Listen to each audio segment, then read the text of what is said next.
തനിക്കെതിരെ വ്യാജരേഖയുണ്ടാക്കിയതുമായി ബന്ധപ്പെട്ട് മുൻ ഭാര്യ അമൃത സുരേഷ് അടുത്തിടെ പോലീസിൽ പരാതി നൽകിയിരുന്നു.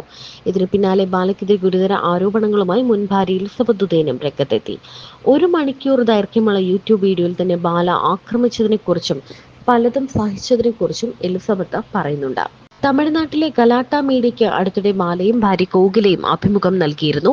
എലിസബത്ത് തന്നെ ഇല്ലാതാക്കാൻ ശ്രമിച്ചു എന്ന് പരോക്ഷമായി ബാല അഭിമുഖത്തിൽ പറയുന്നുമുണ്ട്. കരൾമാറ്റ ശസ്ത്രക്രിയയ്ക്ക് ശേഷം തെറ്റായ മരുന്ന് നൽകിയെന്നായിരുന്നു ബാലയുടെ ആരോപണം. ഇതിന് പിന്നാലെയാണ് എലിസബത്ത് ബാലയോടൊപ്പമുള്ള ജീവിതത്തെക്കുറിച്ച് വെളിപ്പെടുത്തലുകൾ നടത്തിയത്. തന്നെ വിവാഹം ചെയ്തതിനു ശേഷവും പല സ്ത്രീകളെയും ബാല ഫ്ളാറ്റിലേക്ക് കൊണ്ടുവരാറുണ്ടെന്നും കഴുത്തിന് കുത്തിപ്പിടിച്ചും തലമുടിക്ക് പിടിച്ചും മുഖത്തടിച്ചും മർദ്ദിച്ചിരുന്നുവെന്നും എലിസബത്ത് പറയുന്നു.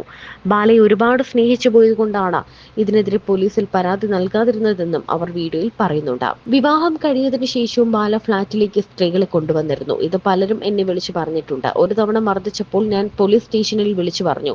പോലീസുകാർ വന്നപ്പോഴേക്കും ബാല അവിടെ നിന്ന് വേറൊരു സ്ഥലത്തേക്ക് പോയി. ഇതോടെ പോലീസുകാർ പരാതി എഴുതി തരാൻ പറഞ്ഞു. പക്ഷെ ബാലയോടുള്ള സ്നേഹം കാരണം പരാതി എഴുതി കൊടുത്തില്ല. പക്ഷെ പിന്നീട് ബാല തിരിച്ചു വീട്ടിലേക്ക് വന്നില്ല. ഞാൻ അവിടെ നിന്ന് ഇറങ്ങിപ്പോയാലേ വരൂ എന്ന് പറഞ്ഞു. അപ്പോൾ പിന്നെ ഞാൻ ഇറങ്ങിപ്പോകാതിരുന്നിട്ട് കാര്യമില്ലല്ലോ.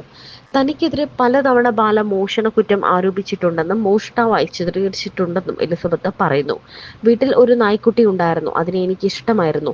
അതിന് ഞാൻ എടുത്തുകൊണ്ട് പോയാൽ കട്ടുകൊണ്ടുപോയി എന്നാണ് ബാല പറയുക. പണ്ട് എനിക്ക് ന്യൂമോണിയ വന്നിട്ട് കുറച്ച് ദിവസം വീട്ടിൽ നിന്ന് മാറി നിന്നു. അന്ന് പ്രചരിപ്പിച്ചത് ഞാൻ അവിടെ നിന്ന് 25 ലക്ഷം മോഷ്ടിച്ചു കൊണ്ടുപോയി എന്നാണ്. അങ്ങനെയുള്ള മോഷ്ടാവാണ് ഞാനെങ്കിൽ വീണ്ടും എന്തിനാണ് വീട്ടിലേക്ക് വിളിച്ചു കയറ്റിയത് എന്ന് ചിന്തിച്ചൂടെ? ഒരു ദിവസം പുലർച്ചെ 3 മണിക്ക് വിളിച്ചിട്ട് ചോര ഛർദ്ദിക്കുന്നു, ആശുപത്രിയിലാണ്, അവിടെ ആരുമില്ല ഒപ്പിടാൻ എന്ന് പറഞ്ഞു. അങ്ങനെയാണ് ഞാൻ തിരിച്ചു വന്നത്. ഒരു ദിവസം പാലാരിവട്ടം പോലീസ് സ്റ്റേഷനിൽ നിന്നാണ് എന്ന് പറഞ്ഞ് എനിക്കൊരു കോൾ വന്നു. വിളിച്ച ആളുടെ പേരും നമ്പറും എല്ലാം എൻ്റെ കയ്യിലുണ്ട്. വിളിച്ചത് സ്റ്റേഷനിൽ നിന്ന് തന്നെയാണോ അതോ ഇയാളുടെ ഗുണ്ടകൾ പേടിപ്പിക്കാൻ വിളിച്ചതാണോ എന്ന് എനിക്കറിയില്ല. വിളിച്ച വ്യക്തി പറഞ്ഞത് ഞാൻ അയാളെ ഉപദ്രവിക്കാൻ ശ്രമിച്ചു എന്നാണ്. ബാലയുടെ കയ്യിൽ പോറലുണ്ടെന്ന് പറയുകയും വീഡിയോ അയച്ചു തരികയും ചെയ്തു. ശരിക്കും പറഞ്ഞാൽ ഞങ്ങൾ തമ്മിൽ മൽപ്പിടുത്തമൊക്കെ നടന്നിരുന്നു. എന്നെ ഒരുപാട് തല്ലുകയും ചെയ്തിരുന്നു. ആ സമയത്ത് മരണവെപ്രാളത്തിൽ പലതും ചെയ്യുമ്പോൾ ചിലപ്പോൾ ഒരു പോറലൊക്കെ വന്നു എന്ന് വരാം.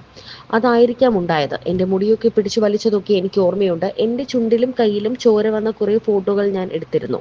അതുപോലെ എൻ്റെ മുഖത്ത് നീര് വന്ന ഫോട്ടോയും എടുത്തു വച്ചിട്ടുണ്ടായിരുന്നു. നേരത്തെ പറഞ്ഞ പോലെ പോറൽ, പിച്ചി മാന്തി എന്നെല്ലാം പറഞ്ഞും പുള്ളി പോലീസുകാർക്ക് എനിക്കെതിരെയുള്ള ഫോട്ടോകൾ അയച്ചു കൊടുത്തിരുന്നു. എനിക്കെതിരെ പരാതിയും നൽകിയിരുന്നു. തുടർന്നാണ് പോലീസ് സ്റ്റേഷനിൽ നിന്ന് എന്നെ വിളിച്ചത്. അതുപോലെ എന്നെ അടിച്ച ശേഷം അയാൾ പോകുമ്പോൾ ഞാനും പോലീസ് സ്റ്റേഷനിൽ വിളിച്ചിരുന്നു. ആ സമയത്തെല്ലാം അയാൾ വീട്ടിൽ നിന്ന് ഇറങ്ങിപ്പോകുന്നത് ക്യാമറയിൽ നോക്കിയാൽ മനസ്സിലാകും. അന്ന് പോലീസുകാർ വന്നപ്പോൾ എൻ്റെ മുഖത്തെ നീര് കണ്ടിരുന്നു. തുടർന്നാണ് പരാതി എഴുതി കൊടുക്കാൻ പറഞ്ഞത്. ഇതിനു മുൻപ് 2 ചെക്കന്മാരുമായി ബാല അടിയുണ്ടാക്കിയിരുന്നു. അപ്പുറത്തെ വീട്ടിൽ നിന്ന് ഹെൽമറ്റ് എന്തോ അവർ എടുത്തിട്ട് പോയി എന്നൊക്കെ പറഞ്ഞാണ് അവരെ വിളിപ്പിച്ച് വരുത്തി തല്ലിയത്. ശരിക്കും ഇയാളെ കാണാൻ വേണ്ടി അവർ വീട്ടിൽ വന്നതാണ്. പോകുമ്പോൾ അവരുടെ ഹെൽമറ്റ് കൂടി എടുത്തിട്ടാണ് പോയത്. പക്ഷെ വീട്ടിൽ ഇരുന്ന ഹെൽമറ്റ് എടുത്തുകൊണ്ട് പോയി എന്ന് പറഞ്ഞാണ് അവരെ അടിച്ചത്. അന്ന് ഞാൻ വല്ലാതെ പേടിച്ചു പോയി. ജീവൻ അപായം തോന്നിയപ്പോഴെല്ലാം പോലീസ് സ്റ്റേഷനിൽ വിളിച്ചിരുന്നുവെന്നും എന്നാൽ സഹായം ലഭിച്ചില്ല എന്നും എലിസബത്ത് പറയുന്നു. സാധാരണക്കാരായ ജനങ്ങൾക്ക് ഇവിടെ നീതി ലഭിക്കില്ല എന്നും എലിസബത്ത് പറയുന്നുണ്ട്. ബാലയുടെ അമ്മയോട് പറയുമ്പോൾ പ്രാർത്ഥിക്കൂ എന്നാണ് അവർ പറയുന്നത്. ചിലർക്ക് ഞാൻ ആത്മഹത്യ ചെയ്യുമോ എന്ന പേടിയുണ്ട്. പക്ഷെ ഞാൻ അതൊക്കെ ചെയ്യാനാണെങ്കിൽ മുൻപ് ഇയാളുടെ കൂടെ ജീവിക്കുമ്പോൾ ചെയ്യുമായിരുന്നു. അതിൽ കൂടുതൽ ഇനി ഒന്നും പറ്റാനില്ല എന്നാണ് എലിസബത്ത് പറയുന്നത്.